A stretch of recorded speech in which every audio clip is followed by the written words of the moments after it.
Bonjour à tous. Va-t-on vers le grand rationnement énergétique, mais aussi alimentaire?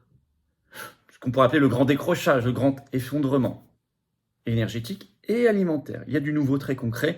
Je vous explique tout ça dans cette vidéo. Ça tombe pas du ciel, ça vient pas de nulle part. Il y a des causes. On va y revenir. On peut encore y échapper. Aussi bien du point de vue énergétique et encore plus essentiel, alimentaire. Bien sûr, mais la situation est grave, bien plus grave qu'annoncé. Je vous explique tout ça de manière très concrète dans les secondes qui viennent. La résistance se donne rendez-vous le samedi 19 novembre, un grand cortège national, placé d'ailleurs sous le signe de la réintégration des suspendus, puisqu'on finira au ministère de la Santé, mais on se donne rendez-vous à 14 h au Palais Royal à Paris, samedi 19 novembre, notez-le déjà. Venez, organisez-vous en covoiturage, ça va être gigantesque. On parlera aussi de la liberté, bien sûr, de l'Union européenne, de la sortie du Frexit, de la paix, de la souveraineté, de la lutte contre les restrictions et les rationnements. C'est tout ça la résistance. Il y a toujours des places pour le grand rendez-vous annuel à Colombey-de-Zélie. J'y suis bien sûr ce mercredi 9 novembre en hommage au général de Gaulle. C'est le jour anniversaire de sa mort, bien sûr. Nous serons dans le cimetière et puis pour rendre hommage. Et puis nous faisons un déjeuner patriote tous ensemble à Colombey. Il faut s'inscrire obligatoirement. Le lien pour le faire est sous la vidéo en description. Je vous encourage à le faire. Il reste quelques places encore. Ne tardez plus. Abonnez-vous à cette chaîne. Le petit bouton en dessous, c'est gratuit, c'est instantané, cliquez dessus. Grand merci, parce que plus vous êtes abonnés, plus ces vidéos sont découvertes, sont suggérées à des gens qui ne nous connaissent pas encore. C'est comme ça que ça marche, si c'est toujours les mêmes personnes, ça n'avancera pas beaucoup. On va aller chercher de nouvelles personnes.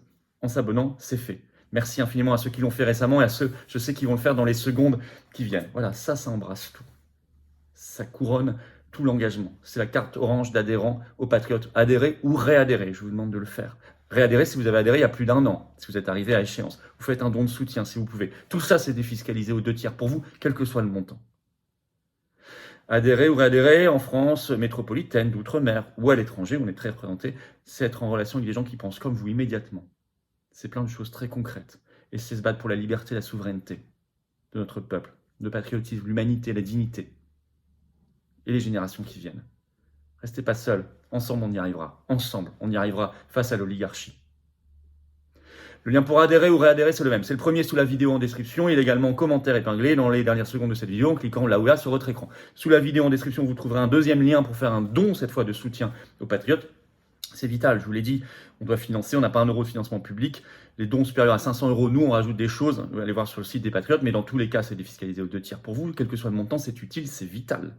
Et je dis un grand bravo aux donateurs et aux réadhérents et un grand bienvenue aux nouveaux adhérents patriotes. Alors, le grand rationnement, on ne sait plus comment l'appeler, le grand décrochage, effondrement énergétique et alimentaire s'accélère.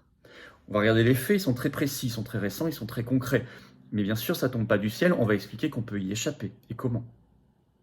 On doit y échapper. D'abord, l'énergie. On va faire de manière très, très précise. C'est pire que prévu. C'est pire que prévu. D'abord, l'électricité.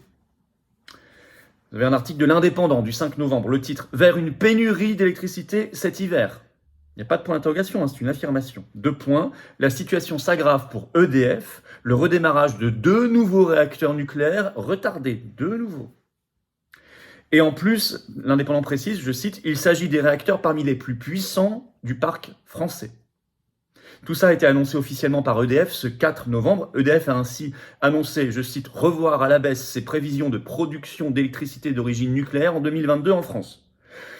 Il prévoit ainsi maintenant EDF de produire cette année entre 275 et 285 TWh d'électricité d'origine nucléaire en 2022, alors que jusqu'ici, les prévisions étaient plutôt entre 280 et 300 TWh. Et c'est très très inférieur à ce qu'on faisait il y a quelques années. Bon. Et ils ajoutent, je cite, « Mais la situation pourrait s'aggraver car les réacteurs de Penly 2 en Seine-Maritime et Cattenom 3 en Moselle sont affectés finalement aussi par des problèmes de corrosion. » C'est ce qu'a révélé France Info le 4 novembre.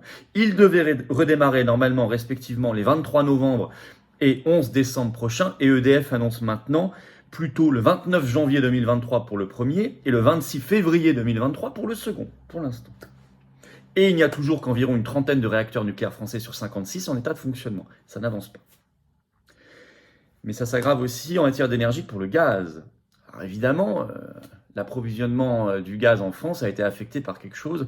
On n'avait pas deviné que ça allait se produire. En tout cas, nous, on ne savait pas. Nous, c'est le sabotage des gazoducs Nord Stream, les 26 1 et 2, le 26 septembre dernier. Allez voir ma vidéo hier sur cette chaîne, j'y reviens en détail si vous ne l'avez pas encore vue. Enfin, évidemment, ça aggrave la situation. Surtout, ça la rend un peu irréversible. Mais il y a de nouvelles informations et une alerte par l'Agence internationale de l'énergie. C'est ce que révèle une dépêche de l'agence France-Presse ce 3 novembre. Je cite, « L'Europe risque de manquer de gaz lors de l'hiver 2023-2024, le prochain », alerte l'Agence internationale de l'énergie. Mais ça a déjà un impact maintenant, je vais vous expliquer pourquoi. En effet, je cite, « Quelques 30 milliards de mètres cubes de gaz pourraient manquer l'an prochain en cas d'arrêt des livraisons venues de Russie. » Et on semble, vu le climat de tension qui est sciemment entretenu, s'acheminer vers ça. L'Agence internationale de l'énergie appelle les gouvernements à, je cite, « agir immédiatement ». C'est pour ça que 2023-2024, ça a déjà un impact maintenant pour, je cite, « réduire structurellement la demande de gaz ». Réduire structurellement la demande de gaz, ça s'appelle le rationnement. L'Agence internationale de l'énergie est tellement inquiète qu'elle écrit elle-même, je cite, qu'elle tire la sonnette d'alarme. Oui, mais ce n'est pas que l'énergie, c'est aussi l'alimentation maintenant, avec des ruptures d'approvisionnement. Et là, il y a du nouveau et ça s'aggrave.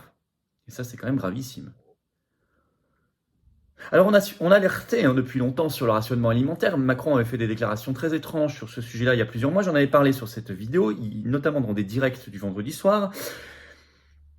Et ben voilà, on y est.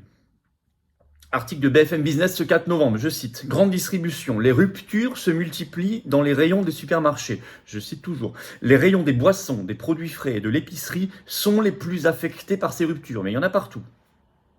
Ils se fondent sur de nouvelles analyses publiées par le cabinet d'analyse Nielsen IQ qui dit que, je cite, « Le taux de rupture dans la grande distribution a de nouveau augmenté au mois d'octobre 2022 et qu'il s'établit à 5,8%, plus 1,7 points en un an. Et même 6,8% pour les boissons très affectées, les eaux plates et gazeuses. » Un article de Capital du 28 octobre parle même, je cite, de « pénurie dans les supermarchés » en écrivant « Les rayons habituellement rangés au cordeau se vident un à un ».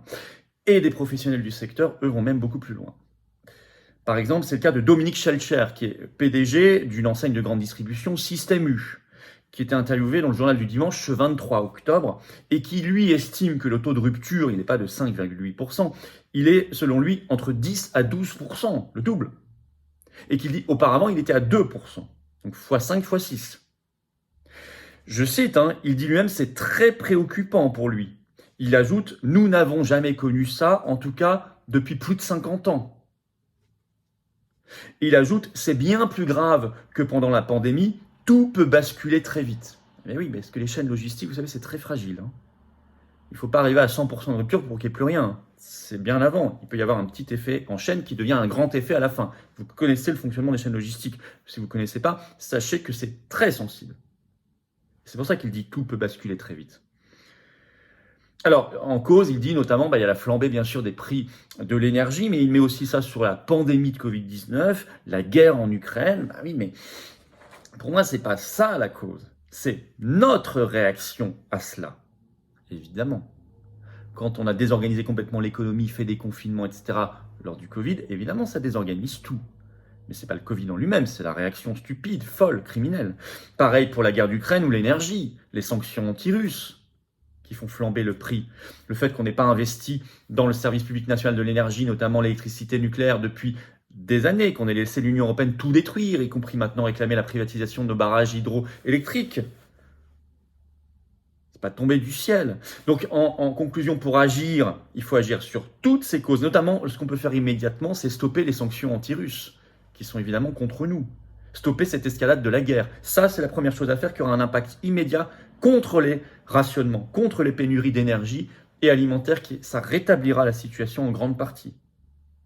Et ça, c'est immédiat. Plus structurellement, il faut vite recréer un service public national de l'énergie en sortant des logiques de l'Union européenne, des logiques de marché, de fausse concurrence stupide, qui n'ont pas de sens, qui sont contre-productives, qui sont du parasitage. Quant à l'alimentation, là, je parle déjà de l'énergie, de l'alimentation. Sur l'alimentation en particulier, il faut faire travailler au maximum l'agriculture française. Nos agriculteurs ne demandent que cela. Il y a des terres disponibles. Il y a évidemment des savoir-faire énormes en France, millénaires. Un grand plan agricole d'urgence, un grand plan alimentaire d'urgence, nourrir la France. On en est là, mais il faut le faire. Et on n'en prend pas ce chemin, en signant des accords, en laissant l'Union européenne signer des accords de libre-échange, notamment agricole avec le monde entier. Et ça aussi, ça pourrait être très vite fait. Les compétences sont là. Les terres sont là. Voilà, en tout cas, j'exhorte vraiment le gouvernement à entendre cela et je vous demande de bien faire circuler cette information, cette vidéo, notamment en vous abonnant. En dessous, petit bouton cliquez, vous abonnez, c'est instantané, vous abonnez à cette chaîne. Ça donnera, par les algorithmes de YouTube, ça rend plus visible tout ce travail. Profitez-en pour appuyer sur la petite cloche à côté pour recevoir les notifications des futures vidéos. Colombey, le 9 novembre, toujours des places pour s'inscrire, hommage au général de Gaulle. Le lien est sous la vidéo en description. Inscription, préinscription obligatoire. Faites-le maintenant, je vous y attends. Je serai très heureux de vous retrouver ce mercredi 9 novembre. Venez aux Patriotes, venez, adhérez ou réadhérez. Si vous avez adhéré il y a plus d'1 an, c'est important qu'on soit une énorme famille, de plus en plus grande, de résistance populaire face à l'oligarchie, sans aucun soutien. On nous met que des bâtons dans les roues, mais vous êtes là, et vous êtes chacun là. Chacun isolé, on ne pèse pas grand-chose. Ensemble, on est énorme, des synergies se créent pour la liberté, la souveraineté, la dignité. Un bel avenir. Un bel avenir pour nous et les générations qui viennent. Le lien pour adhérer ou réadhérer, c'est le même. C'est le premier sous la vidéo en description. Il est également en commentaire épinglé dans quelques secondes en cliquant sur votre écran. Sous la vidéo en description, vous verrez un deuxième lien pour faire un don de soutien cette fois, un don aux Patriotes, pour nous aider à financer tout ce qu'on fait. Parce qu'on n'a pas un centime de financement public cette année. C'est défiscalisé aux 2/3 pour vous les dons. C'est vital. C'est défiscalisé 2/3 aussi les adhésions et les réadhésions. Bravo donc aux donateurs et aux réadhérents. Bienvenue aux nouveaux adhérents patriotes résistants. Vive la France.